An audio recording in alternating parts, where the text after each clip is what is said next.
देखता हूँ। Okay UGC I am coming now UGC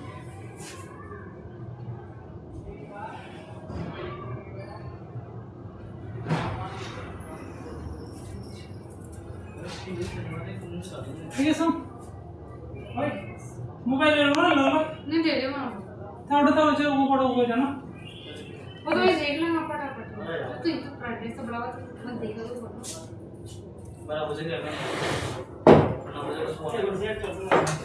छोटे के साथ इंटरव्यू लगाया मुझे लगा टीचर ही सीरियस को नंबर तो सीरियस हो गया चलो फिर तो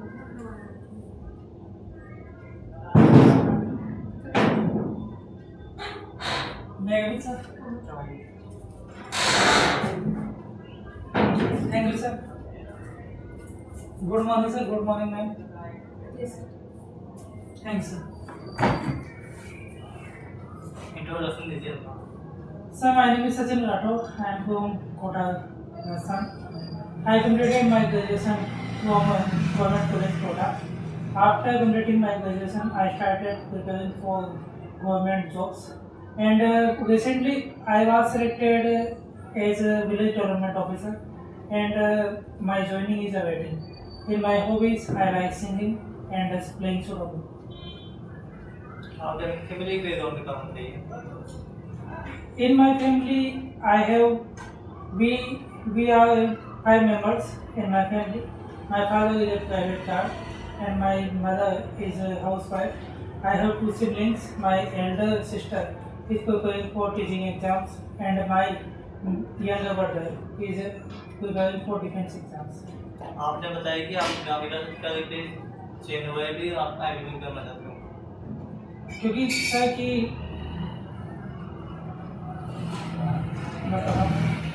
क्योंकि वीडियो मेरे लिए एक जॉब की दृष्टि से है जॉब जिसे पेमेंट प्रोटेक्शन और जॉब प्रोटेक्शन के रिलेटेड है बाकी अगर मैं इंटरेस्ट के हिसाब से देखूँ तो मुझे आईबी का जो नेचर है वो बहुत अच्छा लगता है इसमें खास करके इंटेलिजेंस कलेक्टिंग और नेशनल सिक्योरिटी के मामले इसके अलावा जो मेरा खुद का कैरेक्टर है जिसमें मैं इंट्रोवर्ट स्वभाव का हूँ अनुकूल किसी भी जगह के हिसाब से डरना तो ये चीज़ें मुझे उसकी योग्य बनाती है ग्राम विकास अधिकारी के पास कहाँ गाँव में क्या रोल होता है उसके बारे में बताइए ग्राम विकास अधिकारी गाँव में पंचायत में सरपंच के साथ में मिलकर उस पंचायत का डेवलपमेंट करने का काम करता है इसका मेन काम वहाँ पे मनरेगा का मास्टर गोल बनाना जो केंद्र और राज्य है उनकी योजनाओं को लागू करना इसके अलावा जन जागरूकता के अभियान चलाना और स्वच्छता से संबंधित काम करना है कुछ कारण बताइए कि हम आपको आईबी में ज्वाइन करें हाँ सर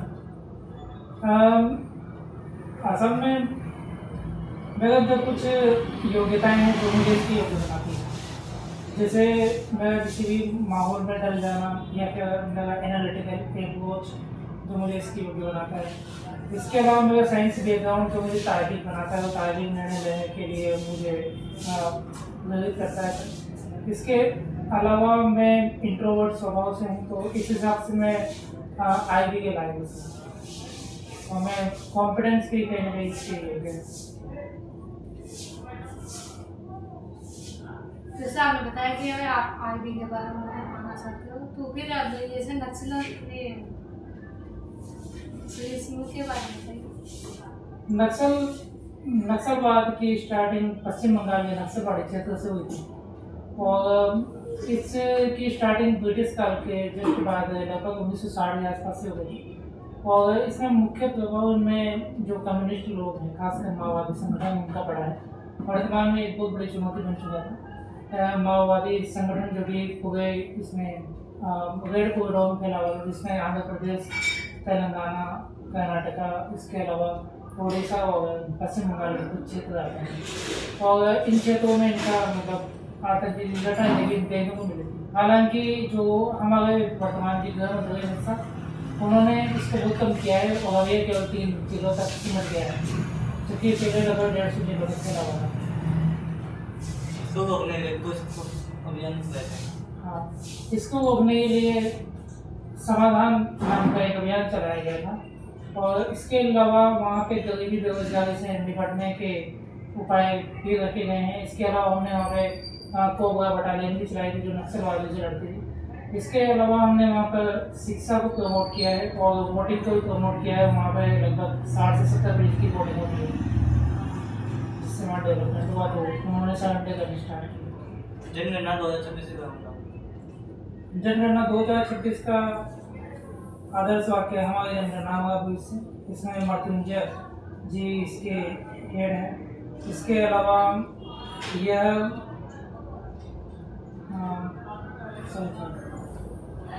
पाकिस्तान से जो ड्रग्स वगैरह सप्लाई होता है वो किस तरह से जो आमतौर पर जो पाकिस्तान से ड्रग्स हमारे यहाँ पे सप्लाई किया जाता है यह गोल्डन क्विंसेंट जो कि अफगानिस्तान, पाकिस्तान और ईरान का भाग है, इन तीनों में मिला जुला भाग है जहाँ पे अफीम का हीरोइन का उत्पादन होता है। वहाँ से ड्रग्स हमारे यहाँ पे भेजे जाते हैं या तो क्रॉस बॉर्डर भेजे जाते हैं या ड्रोन से हमारे देश में भेजे जाते हैं और इसकी सप्लाई हमारे मेनली राजस्थान पंजाब की बॉर्डर से हो जाती है उनके जो एजेंट्स होते हैं उससे। महिला आरक्षण क्या होगा? महिला आरक्षण पे 2023 में अधिनियम पेश किया गया था 106वां संविधान संशोधन अधिनियम नारी शक्ति बंधन अधिनियम। इसके तहत विधानसभा और लोकसभा में 33% आरक्षण का प्रावधान किया गया है जिसपे अभी 131वां संविधान संशोधन लाया गया था जो कि परिसीमन और महिला आरक्षण दोनों के लिए लाया गया था। हालांकि दक्षिणी राज्य और विपक्षी पार्टियों के विरोध के बाद इसको स्थगित कर दिया गया है। जैसे आज आपको पता चला मतलब ये जो रिफाइनरी है उसमें आग लगी उसके बारे में ये रिफाइनरी राजस्थान सरकार और HPCL दोनों की एक संयुक्त परियोजना है जो कि 2013 में घोषित की गई है और वर्तमान में इसका बजट 79,500 करोड़ के समथिंग है और इस परियोजना में राजस्थान सरकार की हिस्सेदारी 46% और HPCL की पार्टनरशिप 74% है। यह रिफाइनरी बाहर से आने वाले जो आयातित तेल है इसको तो रिफाइन करती है। इसके अलावा हमारा मंगला क्षेत्र का जो ऑयल जो बनता है क्रूड ऑयल उसको भी रिफाइन करती है। इसके अलावा देखा जाए तो ये दुनिया की सबसे बड़ी रिफाइनरी में से एक है और इंडिया में सबसे बड़ी रिफाइनरी होती है, इसलिए आज से बहुत इम्पोर्टेंट चीज होगी। टेरर फंडिंग, जब टेररिज्म को बढ़ावा देने के लिए संगठन किसी तरह से फंड प्राप्त करते हैं तो उसको टेरर फंडिंग कहते हैं, जैसे कि किसी NGO की मदद से पैसा कलेक्ट करके हमारे टेररिस्ट ग्रुप तक जाना। इसके अलावा जो तस्करी है, ड्रग्स है, इनको बेच कर ये ऐसा पैसा कमाते हैं। इसके अलावा ये सेल कंपनियां बनाते हैं जिसकी मदद से पैसा लेते हैं। इसके अलावा अनुदान वगैरह जहाँ से पैसा कमाते हैं। फिर करेंसी का अपने इंडिया की करेंसी से आगे रखते हैं क्या? फिर करेंसी के बारे में जो इंडिया की इकोनॉमी कितना हमारी चीज एक करेंसी जब हमारी इकोनॉमी में आती है तो ये एक्स्ट्रा करेंसी के रूप में आती है। तो ये वैसा ही है जैसा मतलब करेंसी एकदम से बढ़ जाएगी तो उससे मुद्रास्फीति हमारे यहाँ बढ़ेगी। दूसरी चीज़ ये होगा कि जो नकली नोट है उनकी मात्रा बढ़ जाती है और कुल मिला के ये हमारी अर्थव्यवस्था को स्थिर करने का काम करती है। साइबर क्राइम को रोकने के लिए क्या क्या करना है? साइबर क्राइम को रोकने के लिए हम अब हमारी तकनीक को आगे बढ़ाना पड़ेगा क्योंकि अब जो साइबर अपराधी है उन्होंने भी नई तकनीक को ईजाद किया है तो हमें AI, बिग डाटा इनका यूज़ करना चाहिए ताकि हम उनसे एक कदम आगे बढ़ें। राजस्थान में इंटरनल सिक्योरिटी की मांग। राजस्थान में इंटरनल सिक्योरिटी के मेन मुद्दे या तो इंटरनल है या फिर हमारा मतलब राजस्थान में इंटरनल या सीधे सीधे बॉर्डर से जुड़े हुए मुद्दे हैं जैसे ड्रग्स की तस्करी, क्रॉस बॉर्डर टेररिज्म। इसके अलावा सांप्रदायिक मुद्दे जैसे कम्युनल वायलेंस हो जाना उदयपुर में। इसके अलावा साइबर क्राइम के मुद्दे भी जो अलवर और जयपुर में डेली बढ़ते जा रहे हैं। इसके अलावा हमारे यहाँ पे भ्रामक समाचार का फैल जाना, सोशल मीडिया का गलत उपयोग, ये कुछ मुद्दे हैं। आपकी अब तक की सबसे बड़ी सबसे बड़ी अचीवमेंट लास्टली जो वीडियो में सिलेक्ट हुआ हूँ तो वो अब तक की सबसे बड़ी अचीवमेंट है मेरे लिहाज से। राजस्थान में जो भी अभ्यास होते हैं उनके में से 2-3 का नाम बताइए। राजस्थान में जो फ्रांस के साथ में वॉलोन जहाँ तक याद है। इसके अलावा डेजर्ट नाइट ये फ्रांस के साथ में था। इंडिया लेवल का कोई और याद होता है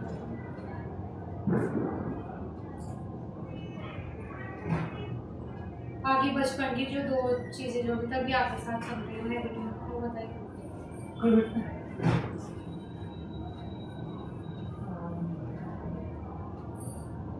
होता है ना कि चीज़ें छूट जाती हैं पीछे, चीज़ नई चीज़ें अपनाते हैं लेकिन वो चीज़ें हो जाता है। एक तो खान पान का तरीका, इसके अलावा मस्ती मजाक और ये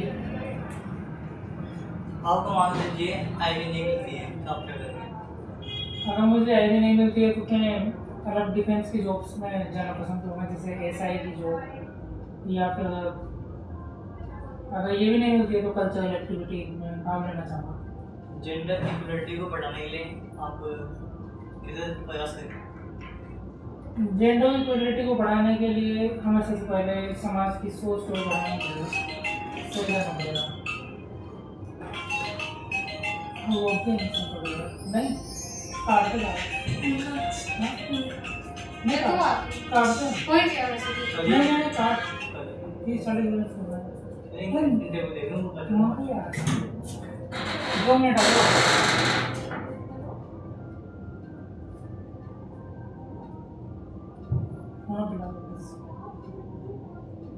ये इंटरनेट छोड़ कैसे क्या पूछता है, कोई दिक्कत करना तो ना बुला लीजिए। अपने बारे में कुछ बताइए।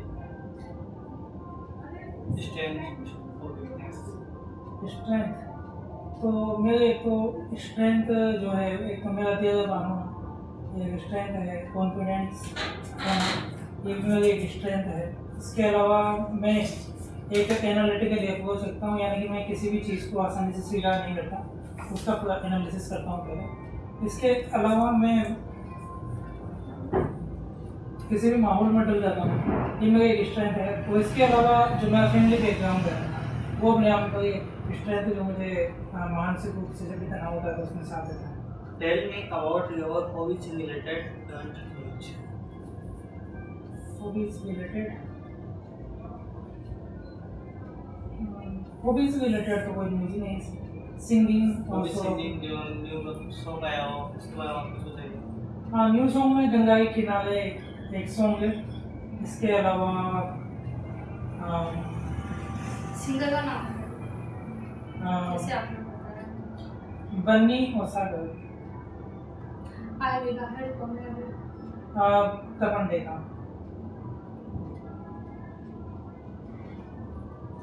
नेशनल सिक्योरिटी में अभी जो मुद्दे चल रहे हैं वो कौन कौन से?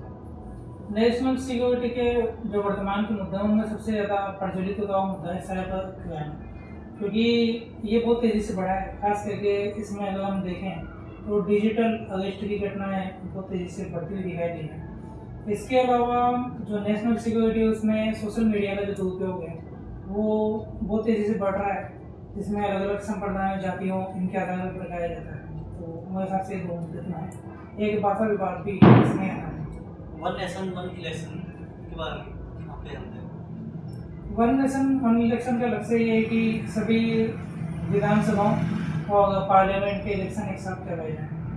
ये योजना 2029 से स्टार्ट करेगी। टैरिफ के बारे में टैरिफ्स अमेरिका द्वारा वर्तमान में इम्पोज किए गए थे कुछ समय पहले तक, हालांकि अभी बहुत कम कर दिए गए 15% तक ही।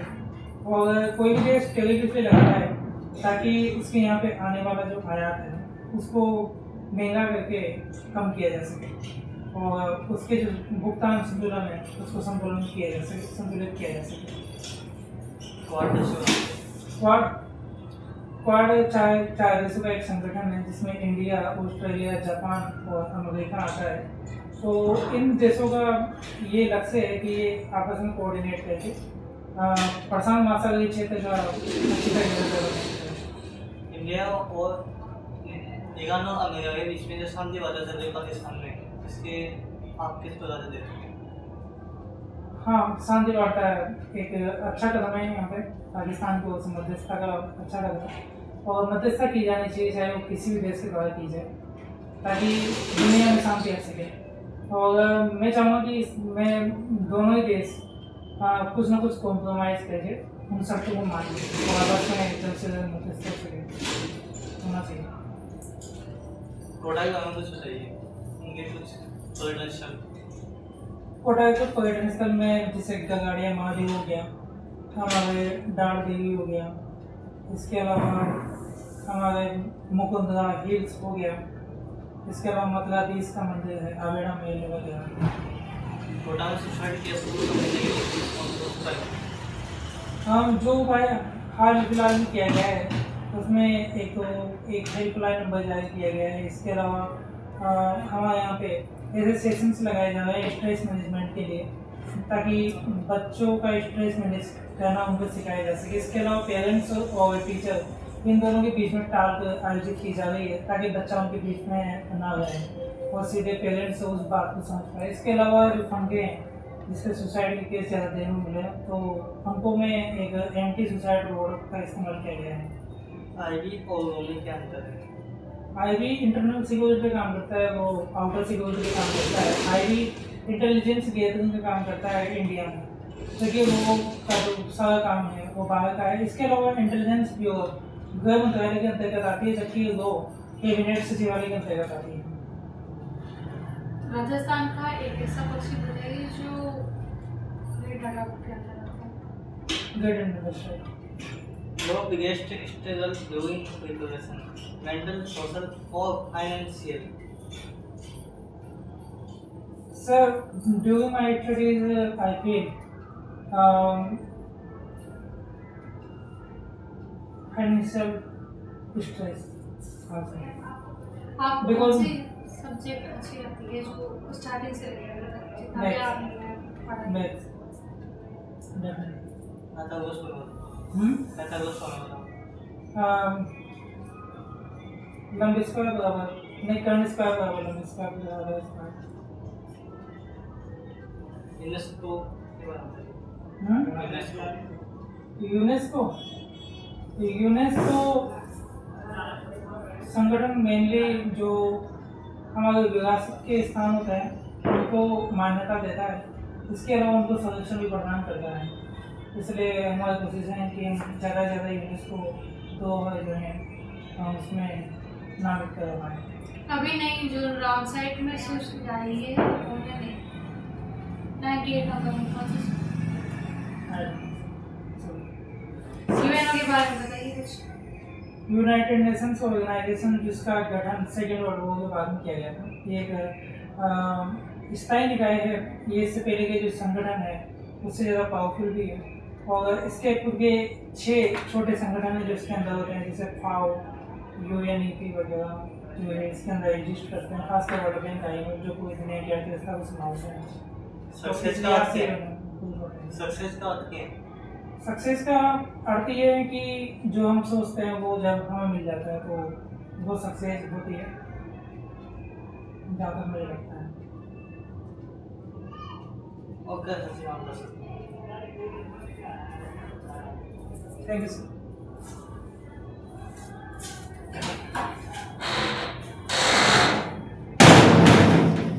क्वेश्चन तो बड़े सही ना क्वेश्चन तो आप भी थैंक यू मंगे दोनों बोले यार तो थैंक यू बोले ना। बोल दो बोल मामा ने कहना तो नहीं जैसा तो कहना तो बोल ही रहा है तो आप बेटे ना बेटी का थैंक यू सर बेटे भेट वाला तो देखो थोड़ा सा यूं हाँ तो आयो यो क्यों नहीं बैठे थे थैंक यू सर अच्छा सर, मतलब यूँ आना जो मैंने दे दिया एक बार में तो भी फिर बताओ ना। मैगनी sir, thank you.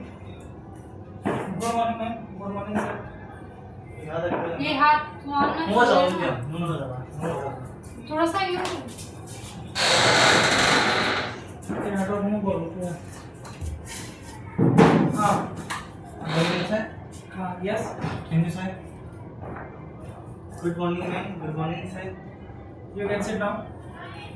Thank you sir तो बढ़िया होगा ना गुड उसी मॉर्निंग बात का लगा good morning ma'am good morning sir you can sit. Thank you sir पर सुन मैं तो चेयर पे हाथ लगा मैं चेयर और ना चेयर के सामान दे दो यहाँ हाथ लगा दो ना कुछ लग रहा है सामान दे दो हाँ उन्हें सम्मान दे वो लोग हाँ उनको चाहिए कार। समझ मारा सा हाथ है बोले जब होना तभी ताने हाथ नहीं बोला थैंक यू सर ये सामान दे रहा है ताना सामान दे कुछ नहीं बोले कुछ ही हाथ ना साला जो फिर अच्छा बहुत निकलो हाँ comment May I come in, sir? Yes Thank you, sir. Good morning, ma'am. Good morning, sir. बस नहीं करता नहीं सोचो कौन नहीं कर सकते सर उन्होंने कोई डांस वो तो बता कि नहीं कि Great job, sir. Good morning.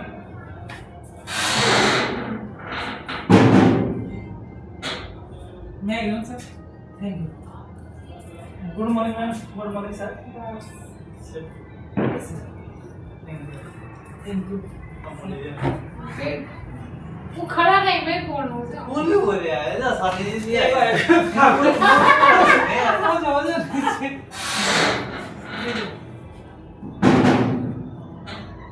May I come in, sir? Yes Thank you. Good morning, ma'am. Good morning, sir. Thank you.